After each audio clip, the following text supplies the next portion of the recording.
Hi everyone, Tam's here. In this video, I want to follow up to a video I did a couple of weeks ago about a new video series that I wanted to try out. So a couple of weeks ago, I shared with you guys that I wanted to do a video series with the theme Bon Vivant on a budget.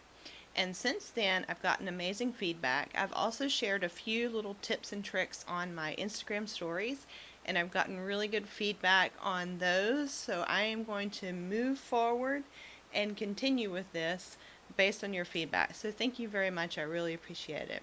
So today I have 6 things that I want to talk about, and we're going to focus on mindset and how it concerns the good life. Now, these are really easy because they're free. They just require you to maybe think about something differently. So let's dive in and let's get started. So, number one is rethink how you define luxury. This is really important. How you define luxury, the good life, that sort of thing, really deserves a little bit of attention because so much of it is defined by other people. I have found that in my short lifetime, uh, I have found that a lot of what we think we're supposed to strive for and achieve is really defined by other people, and we really have little input in it when you really break it all down. So, it is worth it for you to spend a little bit of time thinking about what really defines the good life for you. And I'm going to give you an example. For each of these, I'm going to give you a personal example. You don't have to have the same example. Everyone is different, but I'm going to give you an example just to help move things along. So, my example for rethinking the good life and rethinking luxury has to do with automobiles. All right, I know I live in America and automobiles are such a huge part of our culture. I get it.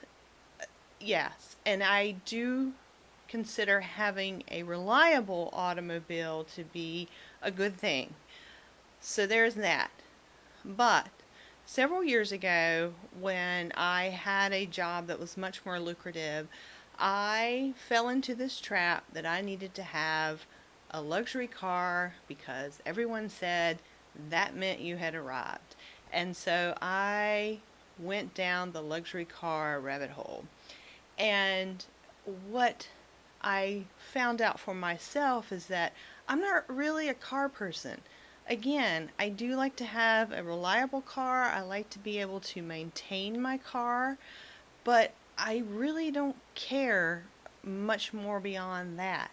Because when I did at one time own a car that was a little more showy and expensive and all the bells and whistles, that lasted about maybe 2 weeks. I'm being very honest with you. And then I had 5 years of very expensive payments. And that car became more of a burden for me. Now, this isn't true for everyone. Some people love cars, and I get it. So they would rather, scale down on their home or maybe furniture and things like that and scale down in other areas to be able to have a luxury car. But I'm not one of those people. I really don't care beyond having a reliable car, a car that's paid for, and a car that's maintained. So, and a car that's clean. so, um, so you really, it's worth it to start thinking about what is it that means luxury to you, because I would rather spend more time on things like my home, which I spend a lot of time in. I don't spend a lot of time in my car.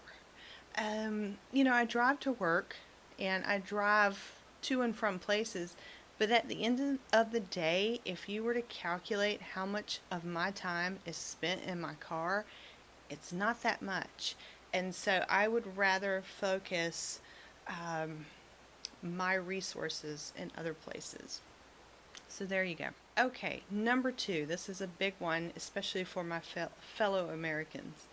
Pleasure is not frivolous. Pleasure is actually good for your well being. And don't feel guilty about small pleasures. I think we need to experience pleasure, and you need to decide what brings you pleasure because that's unique to all of us. But we have this term guilty pleasure, and I'm starting to not really like that term because it makes pleasure or the act of pleasure sound bad. And I no longer think that it is bad unless that's all, unless that's all you do and you don't have a balanced life. But I really think that just embracing what brings you pleasure and not thinking that it's a frivolous thing is good for our overall well being. So, my pleasure, and I had to struggle with this just like a lot of people. I used to feel guilty about this. But my pleasure is at the end of the day, when I'm done with work and I'm transitioning into my evening, I love the idea of an aperitif. Okay, and if you want to know more about an aperitif, you can Google it. It does not have to be an alcoholic beverage. It's just really, to me, what that represents is a time when you sit down, you maybe have a refreshing beverage. It could be lemonade, it could be iced tea, it could be a cocktail, which oftentimes it is for me, or a glass of wine or a glass of prosecco, and you just transition into the evening and you let go of the things that happened earlier in the day that you don't need to carry with you into tomorrow. And usually I don't spend more than 45 minutes to an hour doing this, but the days that I don't do it, I can tell a huge difference. And I'm really lucky because I get to go, I walk next door to my neighbors who also enjoy the idea of an aperitif and the transition, and we enjoy it together and we just talk about our day. It doesn't cost a lot of money. It The rewards, return on investment are fantastic. So do not think that pleasure is something that's frivolous. It's actually an important thing. That's number two. Okay, number three. Recognize any limiting beliefs that you may have. This one's hard. Limiting beliefs are ideas that you may hold that were defined by maybe another time, another generation, and they're just not applicable to today. And an example of this I will share with you would be age. I don't mind sharing with you that I am 46. Okay, so there's a lot of people in my life that are a little bit older than me, some younger, which is weird, but there's this idea that once you get to a certain age, you're not supposed to do certain things. And I think that's a bunch of BS. But I've had to really work hard at this because I have so many people telling me things like, you have a YouTube channel? That's for kids. Why are you doing this thing, X, Y, and Z? That's so childish, or whatever. Why are you starting your life all over at the age of 40 when, you're just throwing your life away? You really have to figure out what is a limiting belief for you. And so, or maybe it's in your environment and you've got to overcome it. And that will help you tremendously because there was something in me that knew that the idea of what you're supposed to do at any given age was just a bunch of crap. And I was able to push forward and do a lot of things that I would not have done if I would have listened to those beliefs. So, number three is recognizing any limiting beliefs in your life. Number four, quality versus quantity. We hear this a lot, but I take this very seriously. I apply it to lots of things in my life.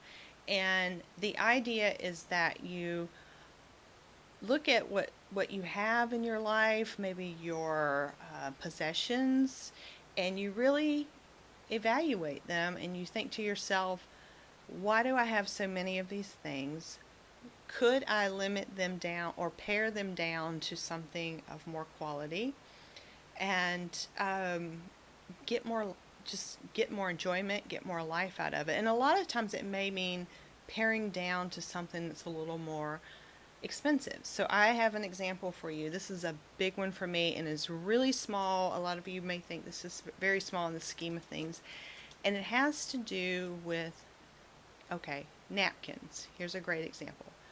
I have a collection of cloth napkins because to me, using paper napkins and constantly throwing them away is just quantity. Cloth napkin is quality.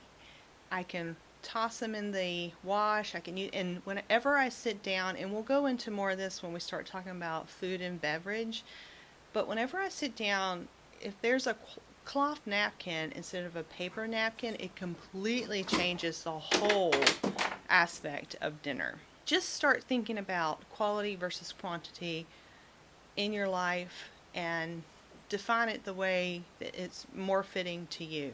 And again, we'll go over this a little bit more when we get into the food section. I'm going to cover a lot of different topics, and today we're just talking about mindset, and I'm trying to give you an example. But you may, if this doesn't make sense to you today, it may make sense to you later on.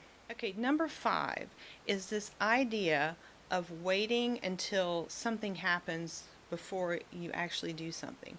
Don't wait until something happens. So, an example I have for you is when I first moved to Florida and to the community that I'm in now, we have a beautiful lake that's within walking distance, and I would pack a little picnic and ride my bike down there, and I'd spread out a blanket, take a book, take a little picnic, that sort of thing, and enjoy it because it's really pretty. And why not? And I remember having a friend, and she didn't mean anything negative about it, but she said, I get a kick out of how European you think you are.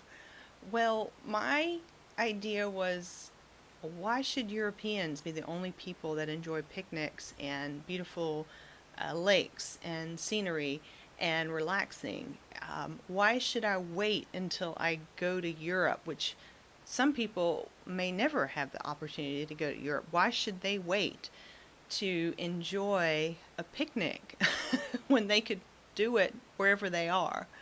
Um, so I really encourage you to think about all those things that you might be waiting for one thing to happen before you take an action, and don't wait for that one thing to happen. Go ahead and take the action. My example is very simple, but I think you can, if you start simple, you can probably start applying this viewpoint and idea to more serious things in your life.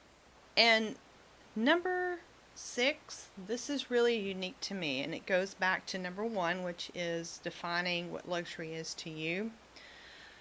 So, one of the things that I now believe is luxurious is time. Okay, if I have got to hustle and scramble and be stressed for every week of the year except for one so that I can afford to go on a nice vacation and somewhat relax while I'm got my cell phone and my laptop with me, that's not worth it. So time is very much a luxury to me. So number 6 is find ways to work smarter, not harder. I love this one. This plays right into my old engineering days. So work smarter, not harder. And this, I don't have one specific example for you because I apply this to everything. Everything. And so I'm always looking at anything that takes up a lot of time. This could be cleaning your house, doing chores, just doing mundane, everyday types of things. And okay, so for an example, there's this idea that I've been hearing about called batching. I don't know if you've ever heard of that, but it's when you take like all your kind of mundane non-sexy type of chores that we all have to do. We all have to do them, and you kind of clump them into one time of the week so that you're only in your car and out and about one day a week, and you're not constantly running out every day to do these random things and wasting time.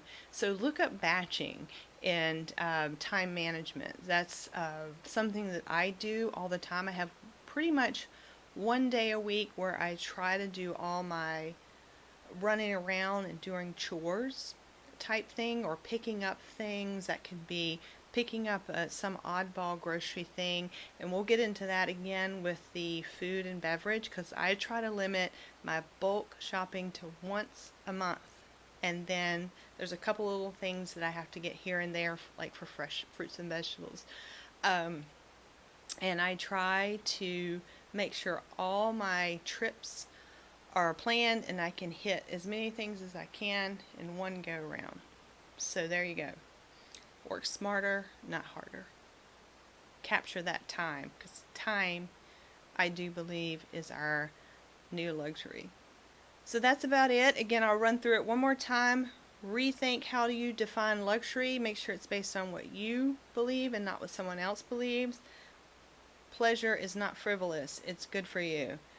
Recognize any limiting beliefs that you have. Think about quality versus quantity in all kinds of aspects of your life. Don't wait until X happens before you take the step to do what it is you want to do. Go ahead and do what it is that you want to do, or at least try it. And then work smarter, not harder. I hope this was helpful. All these things are free. They happen here. And for the next video, we're going to get into food and beverages. So thank you so much for watching. Thank you for your feedback. And I appreciate you all, and I'll see you next time. Bye.